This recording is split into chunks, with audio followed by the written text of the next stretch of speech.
अस्सलाम वालेकुम friends, welcome back to Binte Saeed kitchen and life. Friends, आज फिर एक प्यारी सी सुबह का आगाज़ हो गया इस दुआ के साथ कि अल्लाह पाक हम सब का दिन खुशियों भरा गुजारे। जो बीमार है अल्लाह पाक उनको शिफा दे, और जो दूसरों के लिए बुरा सोचते हैं अल्लाह पाक उनको हिदायत दे, आमीन। फ्रेंड्स, ये सुबह सब लोग लेट उठे थे क्योंकि आज की छुट्टी थी सबकी, और ये मेरे कमरे में बिस्तर लगे थे और फिर उसके बाद सारा सेट करे तय लगा दिए थे। मैंने सोचा बेटा ये बेटी उठा के रख दें। लाउंज में रात को ही बिल्कुल सेट करके सोई थी। और आप सब लोगों का बहुत बहुत शुक्रिया जिन्होंने मेरी हाउस हेल्पर बच्ची के वालिद के लिए बहुत सारी दुआएं की। जज़ाकल्लाह खैर। और ये अम्मी का मिट्ठू देख के, ये ठंड बहुत थी ना कल, तो मैंने ये ऊपर से ये चादर थी तो मैंने ये डाल दी थी।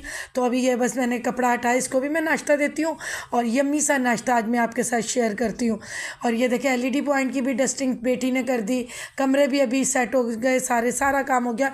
अभी बस नाश्ता रेडी मैं कर रही हूँ और सोचा कि आज मैं नाश्ता कर रही हूँ तो मैं आपके साथ भी शेयर करूँ। और मेरी अक्सर बहनें और बेटियाँ कहती हैं आप तीन तीन चार चार रोटियाँ एक साथ कैसे कर लेती हैं। कुछ भी नहीं मैं करती, मैं बस बेल के सारी रख लेती हूँ। जितनी मतलब मेरे काउंटर पे स्पेस हो उतनी मैं बेल के रख लेती हूँ। फिर उसके बाद ये मैंने चाय भी चढ़ाई हुई है, ये देखे। और आज छुट्टी का दिन है और चाय का ये होता है ना कि मैं नाश्ते के साथ भी एक कप पीऊँगी और दूसरे कप में मैं थोड़ा सा कॉफ़ी पाउडर मिला के तो फिर पीऊँगी। तो इसलिए मैंने थोड़ी सी चाय ज़्यादा रखी है। और हस्बैंड भी घर पे ही थे। अभी मैं इसी तरह करती हूँ कि जितने पराठे या जितनी रोटियां बनानी हो ना तो मैं बना लेती हूँ, फिर बेल बेल के साथ रखती जाती हूँ, तो ताकि फिर ना मुझे इजी हो जाता है। जब मैं आखिरी भी बेल लेती हूँ फिर मैं काउंटर स्लैब से बाकी जो एक्स्ट्रा चीज़ें होती हैं वो उठा लेती हूँ और फिर तवे पे डाल डाल के ना वो जल्दी जल्दी फिर चीज़ें बन जाती हैं। और मैं ना पराठा, मुझे पूछा था मेरी इंडिया से बहन है, तो उन्होंने पूछा था कि शायद फ़ातिमा नाम है या क्या है, कि आप पराठा कैसे सिंपल बनाती है। सिंपल पराठा यही होता है कि आप जैसे रोटी बनती है ना, इसी को ही आप घी लगा लो, घी या ऑयल लगा लो। उसके बाद ये मैं यम्मी से एक अंडा कीमा बनाती हूँ, लेकिन ये इतने मज़े के बनते हैं और देखने में इसी तरह लगता है जैसे ब्रेन मसाला बनाया हो। तो उसकी आज मैंने सोचा कि छोटी सी रेसिपी है नाश्ते की, ये मैं आपके साथ शेयर कर दूँ। ये आपने 4 अंडों की मैं आपको रेसिपी बता रही हूँ। अगर जो लोग अंडे नहीं खाते वो कुछ भी इसमें अंडों की जगह डाल ले, वरना वैसे भी मज़े का यह है। प्याज और टमाटर की चटनी जो बन जाती है फ्राई हुई, वो भी अच्छी लगती है। मैंने ये 4 छोटे छोटे प्याज लिए, 2 छोटे थे और एक थोड़ा सा मीडियम साइज़ का था, ये मैंने लिए थे। और मैंने आधा टमाटर लिया है, उसको भी मैंने रफली चॉप कर लिया। और एक मैंने लंबी हरी मिर्च ली है। अगर आप ज़्यादा स्पाइसी खाते हो तो आप 2 हरी मिर्चें ले सकते हो। मैंने एक ली है लेकिन ऊपर से उसका भी थोड़ा हिस्सा रहने दिया था। तो ये मैंने सब कट कर लिया। उसके बाद हमने प्याज़ों को एक कढ़ाई में, और जितना ऑयल लेना है उतना लेके आप उसको वो करें, लाल करें। और बाकी रेसिपी मैं आपको दिखाती हूँ। और इतनी देर में मेरी चाय भी यम्मी सी तैयार हो रही है और ये पराठे भी आपको बेलना बता रही हूँ। अभी आप देखें कि मैं यूँ सारे बेल बेल के रखती हूँ। देखिए, आपने रोटी की तरह का ही पेड़ा बनाना है और उसी तरह हमने रोटी बेल लेनी है। अब ये मैं इसी तरह बेल बेल के रख रही हूँ। पता क्या है, ये वाला जो पराठा होता है ना, ये हज़म भी हो जाता है और ज़्यादा फैट भी नहीं आपके ऊपर चढ़ाता, और मतलब हेल्दी भी ये रहता है। और हेल्दी इस तरह है कि इसमें कम ऑयल घी लगता है। बाकी जो बलों वाला पराठा है जिसके अंदर मैं घी लगाती हूँ, वो मैं कभी कभी बनाती हूँ, या हम लोग कहीं सफ़र में जाएं, या मैं बच्चों को नाश्ता बना के दूँ कभी। ज़्यादातर तो वो नाश्ते में भी यही रहता है। ये एक तो पराठा भी बन जाता है और ये लाइट वेट रहता है कि बच्चों को ना भारीपन नहीं होता है। तो इस तरह मैं करती हूँ। अब ये देखें, मैं इसी तरह बेल बेल के रखती जा रही हूँ।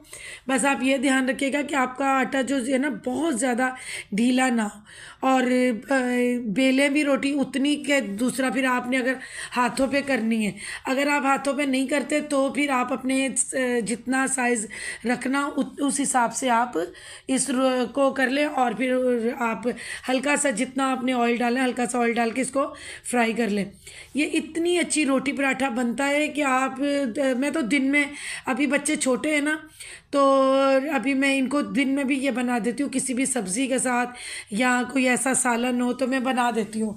तो जब मैं देखती हूँ बेटे का थोड़ा सा हेल्दी जिसम हो जाता है, फिर मैं उसे देखती हूँ तो मैं फिर उसे अपने साथ वॉक भी करवाती हूँ। आपने हमारा कॉरिडोर देखा है माशाल्लाह कितना बड़ा है।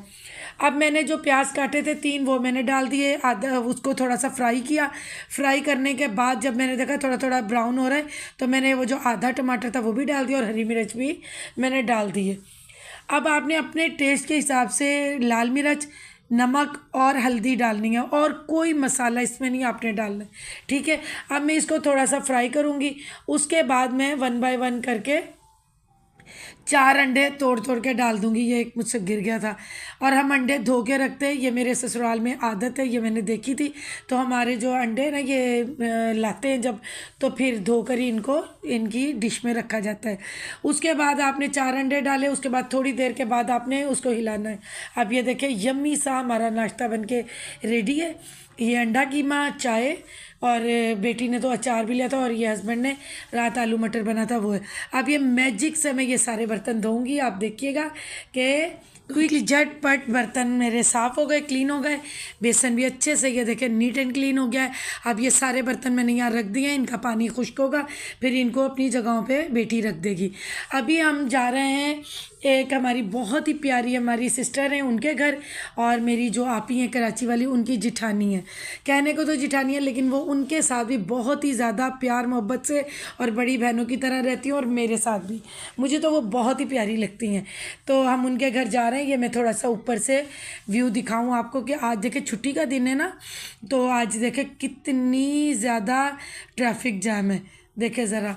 तो बस इसी तरह है, लेकिन जाना है। वो अम्मी को वैसे तो अम्मी ज़्यादा चल फिर नहीं सकती हैं, लेकिन बाजी का जो घर है ना बिल्कुल ज़मीन का है, कोई स्टेप नहीं है उनके घर, कोई कुछ नहीं है। और उनके ना बहनोई की, यंग बहनोई की ना डेथ हो गई थी, तब अम्मी का थोड़ा ऑपरेशन इतना भी सही नहीं था, तो अम्मी से नहीं जाया गया। तो ये बाजी जो है ना हमारे हर दुख सुख में सबसे आगे होती हैं। तो अम्मी बहुत परेशान थी। अम्मी पहले भी कह रही थी मुझे जाना है उनके पास, तो मैंने कहा अम्मी तो कुछ तो आपकी हालत सही हो जाए। तो आज अम्मी काफ़ी ठीक थी, और अम्मी ने कहा कि उनके घर सीढ़ी तो बिल्कुल भी नहीं है। आप यकीन करें कि उनके घर के अंदर भी मैं गाड़ी लेके जाना चाहूँ ना, तो अंदर भी चली जाएगी, क्योंकि उनके घर एक भी स्टेप नहीं है। तो फिर मैं आहिस्ता आहिस्ता अम्मी को लेकर गई। मैंने कहा लेकर चलते हैं हम, थोड़ा सा बाजी से ताज़ियत करके आ जाएं। तो हम जब निकले तो यहाँ पर भी जो लोग ये जगह पहचानते हैं, मुझे ज़रा कराची से, वो कमेंट में तो ज़रा बताइएगा ये कौन सा एरिया है। तो आप देखें कि ब्रिज के ऊपर भी ट्रैफिक है, और दोनों रोडों पे इतनी ट्रैफिक है। वो दूसरी साइड पे ज़्यादा थी, इस तरफ तो फिर भी चल रही थी। फिर उनकी बहुत क्यूट सी बेटी थी, जो हमारी भी बेटियों की तरह है, बहुत प्यारी।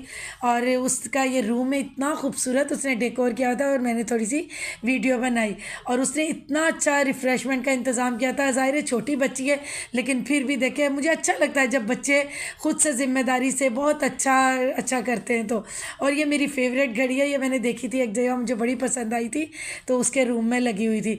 ये देखे बहुत ही यम्मी चीज़ें उसने मंगवाई हुई थी हम लोगों के लिए, और वेट कर रही थी हमारे आने का। बहुत ही प्यारी बच्ची, अल्लाह पाक सब बच्चियों के नसीब बहुत अच्छे करे। खाने पीने का कोई नहीं इतना होता है, लेकिन एक अच्छा लगता है। और फिर उसने अपने ये हमें तितर दिखाए कि ये उसने खुद पाले, और इसका नाम भी रखा हुआ है। अभी तो मैं नाम भूल गई, लेकिन वो कहती इतने ये मुझसे ज़्यादा मानूस है कि ये रात को भी मेरे साथ ही सोते हैं। तो इतने ये मुझे प्यारे लगे, मैंने ये भी शूट किया। और माशाल्लाह माशाल्लाह बहुत ही प्यारी हमारी ये भी बच्ची है। इसके नसीबों के लिए बहुत सारी दुआ की जाए, इसके सदके हमारी बच्चियों का भी नसीब अल्लाह पाक अच्छा करे, आमीन। और उसके बाद फिर हम आ गए थे घर। तो यही थी आज की मेरी छोटी सी वीडियो। बहुत सारा प्यार दीजिएगा। अल्लाह हाफिज़।